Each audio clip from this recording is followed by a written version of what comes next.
did you finish it? I'm just gonna start with that, just so I know where I can go and what I can play with. No, I've not finished it. Have you moved from where you were when you were here? Yes. Well, an episode or two, yes. So you still haven't gotten to season 2. No, we watched. No, we're in.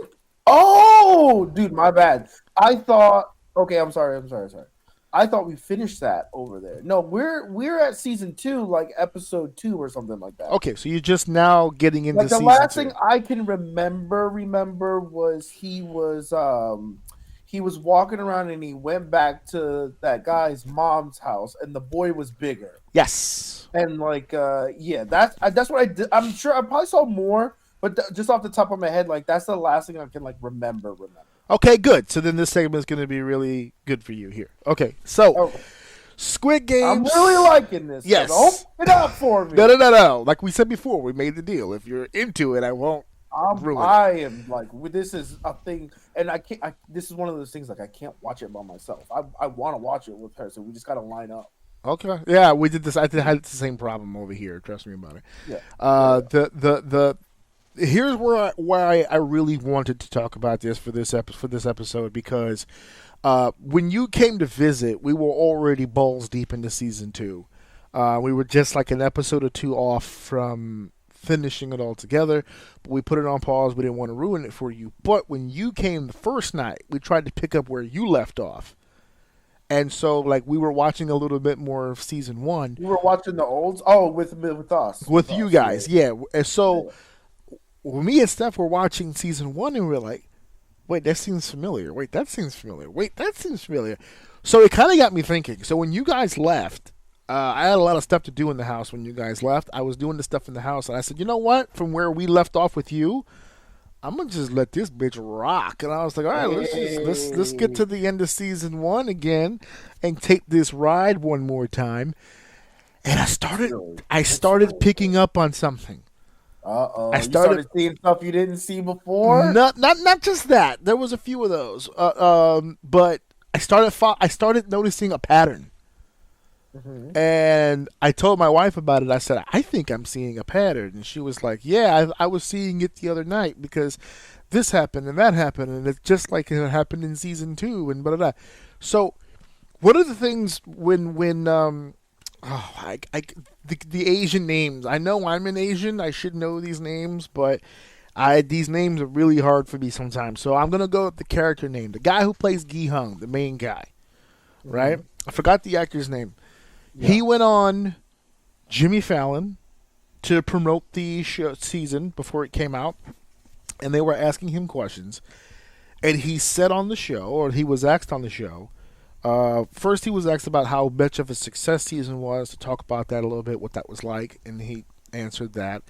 And then he said, so for season 2, you got a lot of expectations coming out on season 2.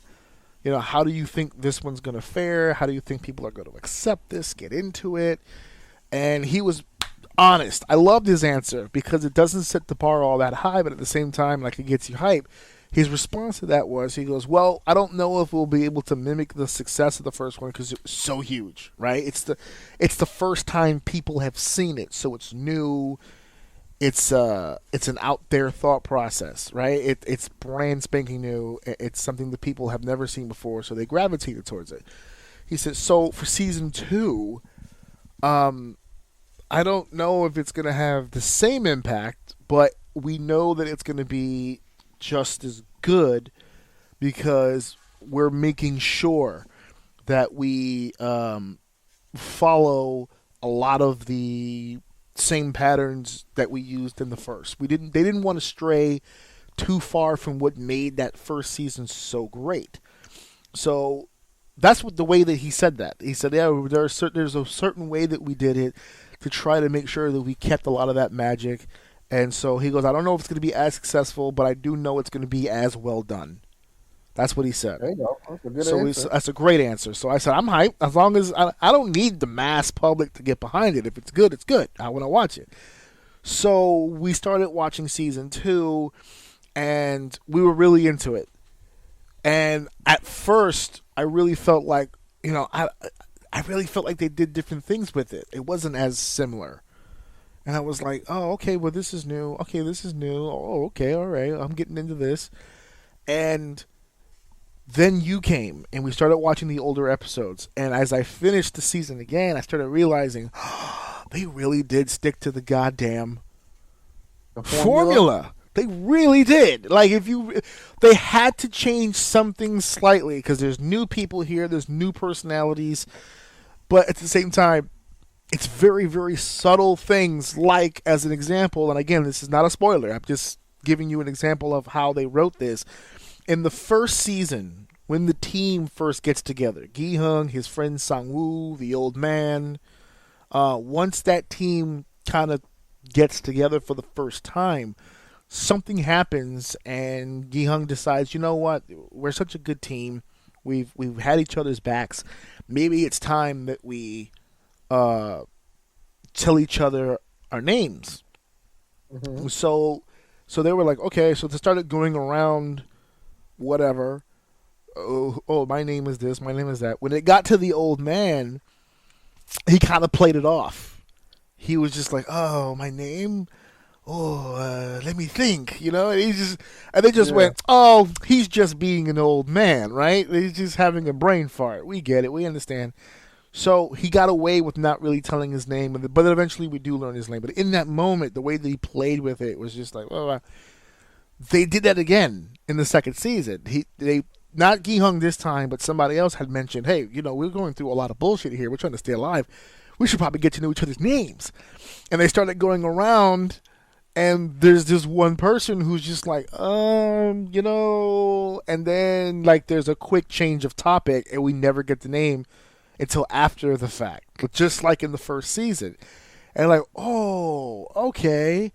And then the first season had that one lady who just wouldn't shut the fuck up. She was like this crazy maniacal. Oh no, she was gangster. She was gangster, and her death was the ultimate gangster move. So they you hated her at first, but you loved her. You started to like her in the middle, and you loved her at the end, dude. She was fucking awesome. So they had that character, and as a female, just kind of like a wild card kind of character. Season 2 has that as well. It's a different type, but there's a lady in season 2 who's like a wild card. You don't know what the fuck this chick is gonna do. You don't know if she's good. You don't know if she's bad. You just know that when she puts her mind to it, she's gonna fuck you up, kind of shit. Uh-huh. So you're like, there were a lot of times where we drew parallels to season 1 and season 2. The only thing the one thing that I really, really love about season 2 that they did that was slightly different from season 1, and again, no spoilers, but I will tell you this: the Gi-hung that we got in season 1 is nowhere close to the Gi-hung we get in season 2. It's a completely different person. It's a completely different character, and when you see the episode of when he decides to join the games again, which is a very pivotal episode. I think if you saw him see the young boy get bigger, then I believe it's the next episode where there's going to be this big issue, and he ends up the episode's going to end with him deciding to go back into the games. But you got to pay attention to that conversation. I'm not going to tell you what it is. You got to pay attention to the conversation because it's important. To me, it sets up the vibe for the whole goddamn I don't season. know if this is after, but I'm now you're talking. I'm remembering he caught the guy who introduced him to the game. They played the game with the rock, paper, scissors ×2. Yeah. And then that guy got killed, and then he ended up in the room with the main guy, and a fucking gangster ass scene where he just was like, "You ain't calling me pussy," he fucking pulls it and gives it back to us. Now all you have to do is shoot me. Yeah. Oh my god, it was so good. But that's a lot. Yes, and then he was talking to the guy about wanting to. Yes, he's gonna go back. He's gonna go back, and the guy's like, "Let me help you," and he's like, "No." Well, so, that's Plan B is going back. Plan A is, I think, shortly after that they tried to trick the front man, which is the guy with the mask and the hoodie, to being at a certain location. I didn't get that far. I'm gonna leave it at that. That's Plan Okay. A, right? Yeah. But as we all know from the trailer, I mean that's already been spoiled. He gets back into the game, so obviously Plan A didn't work. Yeah, I know he's in the game, but Right. I don't even have to see a scene. I know Right. he's going back. But to I'm the telling game. you, the way that Plan A fails is also straight up just gangster, right? Because Gi Hung is about his business, right? He's not fucking around. So like you saw in that scene with the recruiter, right? You could see in Gi Hung that he's a completely different person at this point. He doesn't give a fuck. If the gun goes off, he's happy about that. He's got nothing to fucking lose at this point. So he's playing with house money. He's playing with house money for sure, and that shit carries over. So when that plan fails, and then they enact Plan B, pay attention to that conversation because it sets the tone for the whole fucking thing. Because season one was a lot about greed. It was a lot to do with redemption. He was down on his luck, but he was an optimist, right? That's why he's always smiling. He's trying to see the better side of things. He tried to keep his good heart no matter what happens, even though he kind of poisoned his own heart a little bit when he was trying to survive. When he was playing marbles with the old man in the first season, and the old man was kind of playing him a little bit with the marbles, and he fully played him. He fully played him. He had full control of that whole situation to the point where right before he gives it to him, obviously, well, hindsight, we know he didn't care, right? Right, yeah. He was done at that point in hindsight, but in the moment, he gives it to him. He's like, oh, still kind of playing stupid, but in that moment, he asks him, how could you do that to me? Like, it's very, it's like a one-liner that he does it, and they don't pay attention to it too much. They go right past it. But he basically was just like, "Yo, I can't believe you do that." No, he said, "I have an idea. Why don't we have one more wager, all that I have, against all that you have?" And Gi Hung had 19 marbles. He only had the one. Yeah. And Gi Hung was like, "Why would I do that? That's so stupid." And he goes, "Isn't that what you have been doing to me this whole time?" And then Gi Hung's face froze. Yeah, but it's also so cool that in the moment, even though he maybe did realize, he's never really said it, that he realized he was cheating, locked in the whole time. Like the old man knew what he was doing the whole time.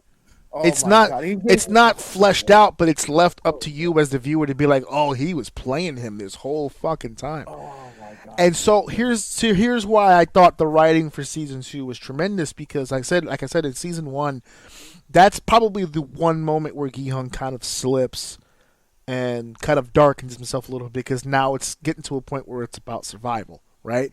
He's in this game no matter what's happening. He needs to survive. So that's part of the process. That was the first step. After that situation with the old man, then they had the plates of glass, and he was gonna grab the first vest. And then that dude who had the 16th vest, he was like, "Do you want to switch? I want to control my own fate. I don't want to blah blah blah." It ended up being a death sentence. Gi Hung had the last vest, and he was the last to go walk across the plank of glass. But even in that moment, he was thinking about survival. So it's gradually getting more and more. When they get to the triple threat match where the girl is bleeding out and Sang-woo kills her, now he has a reason to kill Sang-woo to survive. It's not just survival. Now he almost feels vindicated in doing it. So when he gets to the moment in Squid Game, excuse me, that last moment in Squid Game where he's about to win, but he can't do it because he knows that if he goes into the triangle, that his friend's going to get shot. Mm-hmm. So they agreed that they were going to, he was trying to get him to agree to end the game there so they could both live and split the pot. And Sang-woo decided to kill himself instead. So every step of the way, even in the other games where it was team games, he kind of had an out on every one of the games with the exception of the marbles. He had an out every single time. He was never really put in a position where he had to kill someone. And yet still, if you remember, when he won the games and he left, he spent a year just sulking. He was considering it blood money. It's not mine. That money sat in an account untouched for a full year. because he didn't know what to do with it. He didn't want anything to do with it. That money was earned on blood and da da da da. He was lost. He roamed. He was doing all kinds of shit up until the end when he saw the old man again, and then he kind of seeing the old man again and knowing that he died kind of put a rest to the guilt a little bit till we get to the airport. Then in the airport, when he's about to get on the plane, he has the phone conversation with the front man. We see a new set of determination on him, and that's how that season ends, with him exiting the airport. Season 2, as you've seen so far, because now you're pretty deep at this point, he's a whole completely other person.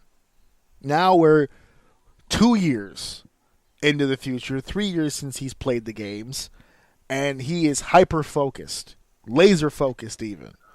Can I say though, like to the real quick to the comment that you made about like the change in him, I want to make mention that like the thing that I love about it the most is that they do a very good job at doing that transformation without breaking my reality, right? Like the same thing happened at the end of Squid Games 1, where they're not like, these guys aren't killers. They're kind of like a bunch of, they're all kind of like a bunch of pussies, aside from the gangster and the young girl. Yeah. The one young girl, she's a gangster too. So both the actual gangster dude who killed that guy jumped off the bridge, right, and then the little girl, the younger girl, those two are actually, I think some people are about that life, stuff like that. Right. The rest of them, for the most part, I think are all just your average Joe pussy people. Yes. But they all, and you get that vibe from all of them the entire way.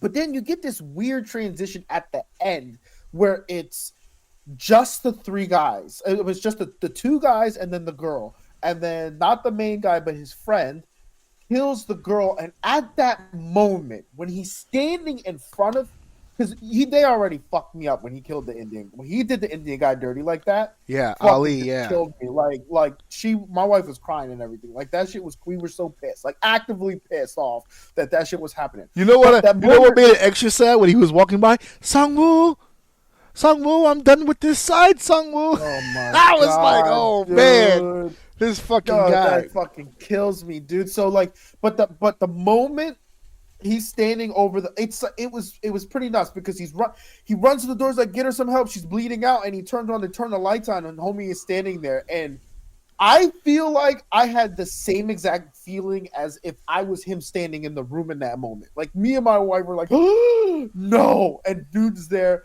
the hole's in her neck, and in that scene you can basically see that's when whoever those two people were is fully dead. They're completely gone. They are different people now. Yeah, in forever that moment, changed. in that scene. Oh, that one dude's a killer. He ain't no longer a pussy. He's ready to kill everything and anyone to get what he needs. He's completely unhinged. I say all this to get to my point that when they were actually doing the Squid Game, I loved the Squid Game scene, and this is comment to what you were saying about his pivot and the way he's changing and the way he's acting. Yeah, I love the scene because they literally turn into brawlers. They have a good fight while also being clumsy. Yeah. So it's almost as if like they're fighting for their lives. So they're actually able to have a fight where it kind of looks like, well, these guys actually know how to fight.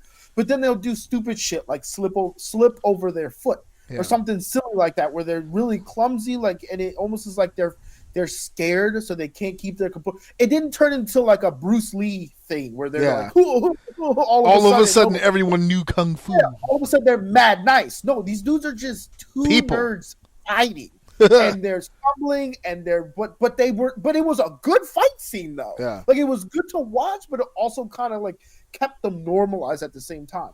And I say that so that when I see him so far in this season, it's the same vibe. He's still the dork. Yeah. He's still the almost softy a little bit. His whole purpose right now, that's the softy inside. But like you said, he's dead in the face. Yeah. So it's like he's making these decisions he's not the same person. He's not giving me the same energy, but he's also didn't turn into the hitman all of a sudden. Right. Like he's still being clumsy. He's still being scared. He's still doing shit, but I also see him doing it at a higher level at the same time. It's just great writing, good writing so far. But God, the fucking acting it's so good. Sometimes I forget I'm watching a dub. Yeah. Or sub. Yeah, a dub. It's a dub, yeah. Especially in season 2, the dubs. I swear to God, they're talking English. Now Like, Netflix has the option now where you could put the Korean audio in, but like you said, like a lot of people usually get turned off by dubs. But the story is so good, you're not even paying attention to the fact that it's a dub. Bro, we forgot the subs were off for the first episode. That's how good it was. I thought they were just talking. No, it's yeah. It's a really good show. And so what I was saying before about Gi Hung in the second season, we were looking at a very optimistic Gi Hung in the first one. We're looking at a very pessimistic one on the second. And that's the key to the whole season. For anybody who hasn't seen the season yet, the episode where Gi Hung makes, I can't really describe it without spoiling it, but when he makes the decision to go back to the games, it's a very pivotal scene because of what's discussed within that. It's almost like a challenge is made in that situation, where it's like Gi Hung is being put in a position where it's just like, wow, you've been obsessing for 2 years to find the people who put these games on so you can put an end to the games. And it's like the dog chasing the ice cream truck. All right, well, now the truck is here. What do you want to do? Like, how far are you willing to really go for what you feel like you believe in and doing the right thing? Like, is this really the right thing? Do you really want to go down this path? So you're gonna see him really, really tested in this. And episode 1 had a nice little swerve in it. Episode 2 had a nice little swerve in it. The next 2 episodes that you're going to see also have a nice little turn to it, and then it just stabilizes, and it's just all the components are playing with each other. And it's so fucking cool. One of the criticisms that I saw for the series is that, well, I didn't see a whole lot of people from the first season in the second. That makes no sense. First of all, this was a show designed where 455 people were going to die. That's the whole point of the goddamn show. 455 people are going to die.